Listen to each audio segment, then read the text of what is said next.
নিষিদ্ধ ঘোষিত সংগঠন বাংলাদেশ আওয়ামী লীগের সন্ত্রাসীদের দেশব্যাপী নাশকতার প্রতিবাদে বাংলাদেশ ইসলাম ছাত্র শিবিরের কেন্দ্র ঘোষিত কর্মসূচির অংশ হিসেবে আজকে ছাত্র শিবির লক্ষ্মীপুর সহশাখার উদ্যোগে আমাদের অবস্থান কর্মসূচি এবং মোটরসাইকেল মহড়া আমরা ইতিপূর্বে রয়েছে এবং পরিচালনা করছি। আমরা আজকের এই মোটরসাইকেল মহড়া এবং অবস্থান কর্মসূচি থেকে স্পষ্টভাবে বলতে চাই, 2024 সালের 5 আগস্ট এদেশের মানুষ শেখ হাসিনা সহকারে পতিত আওয়ামী লীগকে লাল কার্ড দেখিয়েছে। ইতিপূর্বেই তারা এই দেশ থেকে নিষিদ্ধ হয়েছে। তারা ইতিপূর্বেই এদেশের মানুষের ভয়ে দেশ ছেড়ে পালিয়ে গিয়েছে। কিন্তু আমরা দেখতে পাচ্ছি প্রায় 1.5 বছর পরেও এখন পর্যন্ত আওয়ামী লীগের সন্ত্রাসীরা তাদের দোসররা এদেশের মানুষের শান্তি শৃঙ্খলা বিঘ্ন করাতে, দেশের যে সুন্দর পরিবেশ নষ্ট করার জন্য ইতিপূর্বে নানা ধরনের ষড়যন্ত্র মেতে উঠেছে।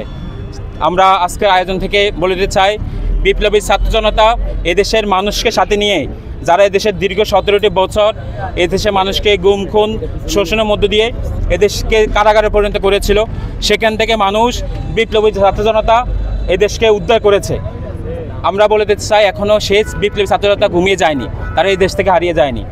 যেমনিভাবে 24-এ এদেশে মুক্তিগামী ছাত্র জনতা গর্জে উঠেছিল, জেগে উঠে সন্ত্রাসীদের এই দেশ থেকে বিতাড়িত করেছে।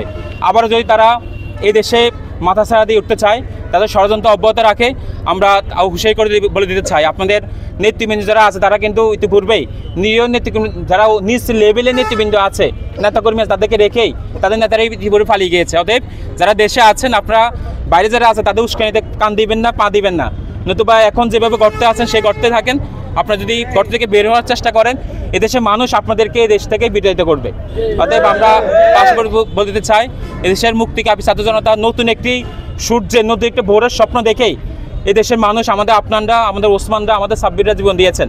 আমরা বলে দিতে চাই, শহীদ কাউসারের যারা সহযোদ্ধারা তারা এখনো জেগে আছে, তারা ঘুমিয়ে যায়নি, তারা হারিয়ে যায়নি। আমরা এই দেশের বিরুদ্ধে সকল ষড়যন্ত্র রুখে দিতে প্রস্তুত রয়েছে। পাশাপাশি আমরা এই দেশের যে ইন্টারিম গভর্নমেন্ট রয়েছে, অন্তর্বর্তীকালীন সরকার, তাদেরকে উৎসাহিত বলে দিতে চাই যে তারা কিন্তু স্বাভাবিক কোনো প্রক্রিয়ায় রাষ্ট্র ক্ষমতায় আসেনি। এদেশের মানুষ রক্তের উপরে তাদেরকে বসিয়েছে। অতএব আমরা ইতিপূর্বে লক্ষ্য করেছি, তারা নানাভাবে সে রক্তের সাথে গাদ্দারি করার চেষ্টা করছে। অতএব আমরা বলতে চাই, এখনও সময় আছে, আপনারা বিপ্লবীদের কণ্ঠ শুনুন, তাদের জনগণের পালস বুঝতে চেষ্টা করেন। নিষিদ্ধ ঘোষিত আওয়ামী লীগের সকল কার্যক্রম ইতিপূর্বে নিষিদ্ধ হয়েছে। এরপরও আইন শৃঙ্খলা রক্ষার জন্য আপনারা কঠোর অবস্থান গ্রহণ করুন, যেন আওয়ামী লীগ কোনোভাবেই এদেশের মানুষের কোনো ক্ষয়ক্ষতি করতে না পারে।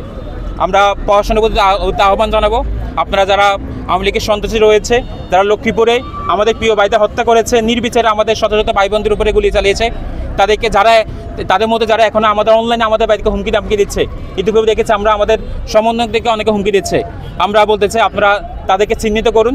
আমরা জানি এদেশের প্রশাসন, এদেশের গোয়েন্দা সংস্থা অনেক স্ট্রং রয়েছে, যে তারা তাদের জায়গা থেকে সর্বোচ্চ পরিমাণ চেষ্টা করে, তাহলে এই ধরনের যারা হুমকি দামকি দিচ্ছে তাদেরকে গ্রেপ্তারের আওতায় নিয়ে আসা সম্ভব।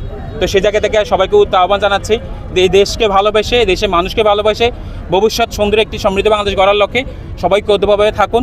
প্রথম আমরা শুরু করেছি আমাদের অবস্থান কর্মসূচি 29 স্টেশন, পরবর্তীতে আমরা মোটরসাইকেল যে শোডাউন সেটা আমরা দিয়েছি। পাশাপাশি আমরা 3টে স্টেশন, জুমুর, উত্তর স্টেশন এবং দক্ষিণ স্টেশনে আমাদের অবস্থান আমাদের অবস্থান জানান দিয়েছি। পাশাপাশি আমাদের এই অবস্থানটা জারি থাকবে, আমাদের সারাদিন স্থানকাল পাত্রভেদে বিভিন্নভাবে আমরা আমাদের জায়গা থেকে আমরা অবস্থান তৈরি করব ইনশাআল্লাহ। আর পাশাপাশি আমরা দেখতে চাই প্রশাসনের, আমরা 17 বছর আমাদের জায়গা থেকে আমরা কোনো মিছিল মিটিং যখন করতে গিয়েছি তখন আমাদের উপর আতর্কিত অনেক হামলা হয়েছে, কিন্তু বর্তমান আমরা সেটার প্রশাসনের পক্ষ থেকে আমরা এরকম কোনো লক্ষণ দেখি না। তো আমরা চাই প্রশাসন এক্ষেত্রে ভালো ভূমিকা রাখুক, এটাই আমাদের কামনা।